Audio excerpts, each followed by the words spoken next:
بلوچستان میں ریونیو کی وصولی اور معدنیات کے شعبے کا کیا کردار ہے، اور معدنیات جو ہے بلوچستان میں معاشی صورتحال کو بہتر بنانے اور پاکستان کی معیشت کو مستحکم بنانے کے لیے جو ڈپازٹ زیر زمین ہے وہ ان کا بڑا کردار ہوتا ہے۔ بات کرتے ہیں ہم آج اس پر، جس طرح کے ہمیشہ ہم اپنے جو ایک ٹاپک کے اوپر بات کرتے ہیں، ہم اس ٹاپک کو کور کرنے کے لیے مہمان کو بھی بلاتے ہیں۔ آج ہمارے ساتھ معزز مہمان بیٹھے ہیں عمران ناصر صاحب، جو خود ACA کیا ہوا ہے اور بلوچستان ایجوکیشن فاؤنڈیشن میں ایز اے آڈیٹر کے طور پہ کام کرتا ہے۔ ریونیو کے کلیکشن، وصولی، واجبات اور معصولات کو سمجھنے میں ان کا ایک بڑا گرفت ہے۔ عمران صاحب، ویلکم ٹو دا شو، خوش آمدید کہتا ہوں میں اپنے اسٹوڈیو میں آپ کو۔ وعلیکم السلام علی احمد صاحب، بہت بہت شکریہ آپ نے مجھے بلایا، خاص کر یہ بلوچستان کے وسائلس کے اوپر بات کرنا، اور خاص کر یہ جو بلوچستان ریونیو اتھارٹی کے جو کلیکشنز ہیں اس کے اوپر بات کرنے کے لیے آپ نے مجھے بلایا، تو آپ کا بہت بہت شکریہ۔ سر، ہم بات اسٹارٹ لیتے ہیں، جب ہم بجٹنگ کرتے ہیں، ریونیو کو ہم اپنے دیکھیں، اپنے وسائل کو دیکھ لیں، اپنی ٹیکسز کی کلیکشن کو ہم دیکھ لیں، ہم اس کے مطابق پھر ہم اپنا جو ہے بجٹ بناتے ہیں۔ اگر آپ کا آمدنی اور آپ کے اخراجات دونوں برابر جا رہے ہیں تو آپ کا یہ ایک خوشحال بجٹ ہے۔ کیا آپ سمجھتے ہو کہ ہماری ریونیو جو ہے، جو مختلف ذرائع سے آ رہے ہیں، کن کن ذرائع سے آ رہے ہیں، تاکہ ہمارے سامعین کو یہ بات پتہ چلے کہ بلوچستان میں جو ریونیو آ رہا ہے وہ کہاں سے آ رہے ہیں، ٹیکسز کس طرح ہمارے جو ہے کلیکشن ہو رہے ہیں؟ جی علی احمد صاحب، دو چیزیں ہیں، ایک ہمارے جو ریونیو ہے، ایک تو فیڈرل کے لیول پہ جو وفاق کو جاتا ہے، اور سیکنڈ جو ہے بلوچستان کو جاتا ہے۔ اور ہمارے جتنے بھی، چاہے وہ انکم ٹیکس ہو یا سیلز ٹیکس ہو، اس میں جو ہے پروونشل ٹیکسز بھی ہوتے ہیں اور گورنمنٹ کے بھی ہوتے ہیں۔ ٹھیک ہے۔ پروونشل جو ٹیکسز ہے وہ تو یہاں پہ جس طرح بلوچستان ریونیو اتھارٹی ہے وہ یہاں سے کلیکشن کرتی ہے، مختلف سروسز کے اوپر ہے۔ ٹھیک ہے۔ اور فیڈرل جو ہے وہ انکم ٹیکس کے اوپر وصولی کرتے ہیں، گڈس کے اوپر وصولی کرتے ہیں، کسٹم ڈیوٹیز ہے، فیڈرل ایکسائز ڈیوٹیز ہے، ریگولیٹری ڈیوٹیز ہے، مختلف قسم کے جو ٹیکسز ہے وہ ویلیو ایڈیشن وغیرہ یہ وفاق کو جاتے ہیں۔ صحیح ہے۔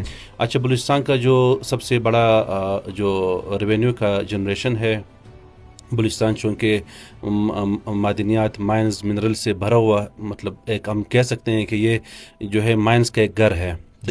یہاں پہ بے انتہا جو ہے وسائل پڑے ہوئے ہیں۔ آپ شرانی سے لے کر لسبیلا ہب تک یہ پورا علاقہ جو ہے وہ مائنز اور منرل سے بھرا ہوا ہے۔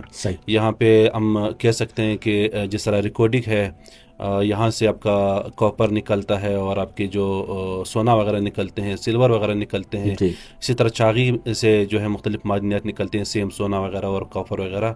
آپ کی دکی سے کوئلہ نکلتا ہے، مسلم باغ سے آپ کے کرومائٹ نکلتے ہیں، اور لسبیلا کی طرف آپ کے جو ہے یہ ماربل وغیرہ ہے۔ تو بلوچستان کے اندر جو ہے یہ سارے جو ان سب کے اوپر جو ہے سروس ٹیکس وغیرہ ہے۔ ٹھیک ہے۔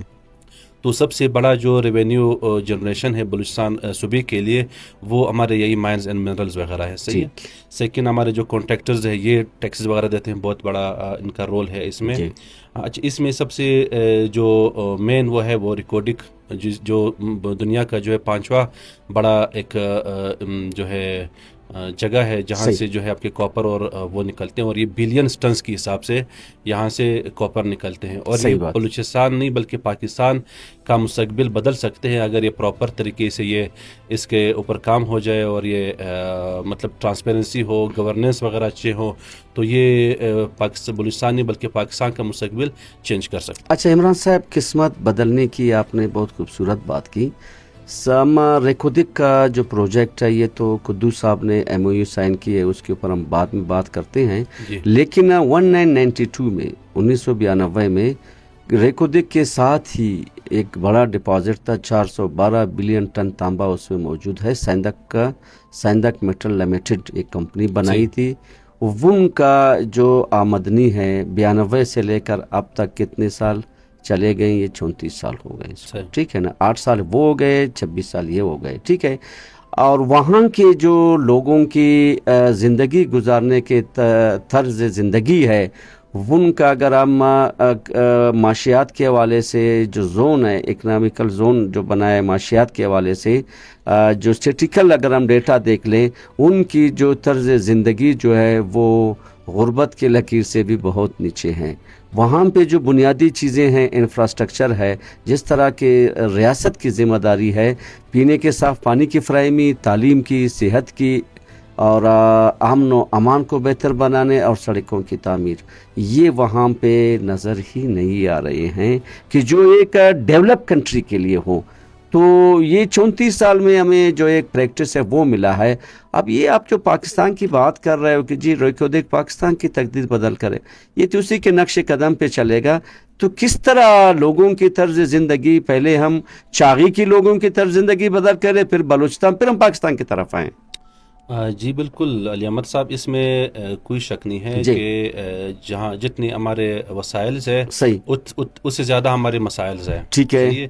और मसाइल्स का गढ़ भी यही है कि वहाँ पे जो है वो मतलब कोई गवर्नेंस, कोई ट्रांसपेरेंसी नहीं है। मतलब कोई सबसे पहले तो ये होना चाहिए कि जिस एरिया से जो माइंस या मिनरल्स निकल रहे हैं सही, तो आप उन्हीं के लोगों को जो है रोजगार दे दें, बिल्कुल वहाँ पे आप ट्रेनिंग दे दें, उनको एजुकेट करें, वहाँ वो उधर जो है जॉब्स सिर्फ रिकॉर्डिंग से आपके कम 25,000 आपके नए लोग लग सकते हैं जो यहाँ से मुख्तलिफ, ये तकरीबन कोई 45 बिलियन डॉलर का ये प्रोजेक्ट है। बिल्कुल सही है, बिल्कुल। तो लेकिन ये है कि इसमें यहाँ पे जो काम होगा, यहाँ पे जो गवर्नेंस या कोई सिस्टम डेवलप करेगा तो सबसे बड़ा रोल जो है उसमें वफाक का है और इसके साथ जो है वो सूबे का है। बिल्कुल। तो दोनों ने मिल के इसके ऊपर काम करना है, क्योंकि इसका 50% शेयर जो हमारे वो वफाक को भी जा रहा है। जी हम बिल्कुल। तो दोनों अगर मिल के अगर वो चाहें कि बलूचिस्तान को हमने तरक्की देनी है, तो वो तरक्की यही है कि वहाँ पे आप अच्छे स्कूल्स बनाएं, अच्छे हॉस्पिटल्स बनाएं, अच्छे रोड बनाएं। अभी हमारे जो है आप जाएं ये दुखी की तरफ से जो कोयला निकलता है, या आप चागी का मिसाल उठाएं तो आप वहाँ के रोड देख लें, रोड्स ख़राब हैं, वहाँ पे जो इंफ्रास्ट्रक्चर नहीं है, कोई मतलब फैसिलिटीज़ नहीं है, लोग जो है वहाँ पे भूख से मर रहे हैं। सही बात। एजुकेशन का तो कोई नामो निशान नहीं है वहाँ पे। ठीक है। तो अभी थोड़ा बहुत एजुकेशन के ऊपर जो है गवर्नमेंट काम कर रहे हैं, लेकिन वो उस तरह नहीं है जिस तरह होना चाहिए। तो कहने का मकसद ये है कि ये गवर्नेंस और ट्रांसपेरेंसी सबसे बुनियादी चीज़ है कि ये होनी चाहिए। सर, फॉरेन इन्वेस्टर के लिए जो SIFC का एक बहुत खूबसूरत प्रोजेक्ट बनाया था कोई 2-3 साल पहले, गवर्नमेंट ऑफ पाकिस्तान है, इन सब ने मिलकर फॉरेनर को ये श्योरिटी दी है कि आपकी लैंड ऑर्डर को हम इम्प्रूव कर लेते हैं, आप यहाँ पे इन्वेस्टमेंट कर लें।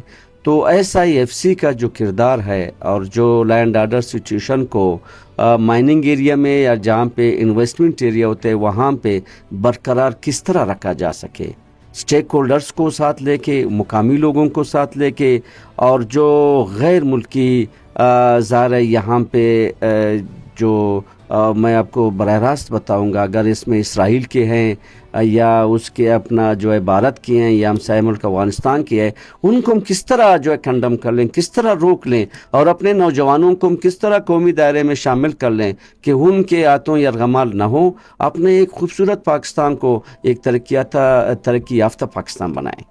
अली अहमद साहब, इसमें सबसे पहली चीज़ तो ये है कि अभी जो सिस्टम चल रहा है पाकिस्तान में वो डिक्टेटरशिप आप कह सकते हैं जी। उसमें ऊपर से एक वो आता है एक हुक्म, नीचे सबको उसको मानना पड़ता है। सही बात। सबसे बड़ा जो रोल है उसमें कम्युनिटी को अपने इनरोल करना है। ठीक है। पार्टिसिपेटिव स्टाइल ऑफ लीडरशिप अपने अपनाना है, ताकि आप जो है कम्युनिटी को जब आप इनरोल करेंगे तो वो आपको जो है हेल्प भी देगा, और वो जो है कम्युनिटी जब ये उनको पता चलेगा कि इसमें जो है मेरी सिक्योरिटी की बात हो रही है और यहाँ पे मेरे वसाइल की बात हो रही है, तो वो खुशी से वहाँ पे उसको सिक्योर भी करेंगे, आपको मुख्तलिफ जो है तरीक़ों से जो है आपको सपोर्ट देंगे। सही। अच्छा, जो अभी ज़ाहिर ज़राअत की तरक्की के लिए ज़राअत को ज़ाहिर शोबा इंडस्ट्रीज़ का दिया, जिसके लिए ज़री बैंक और SME वगैरह भी बने थे।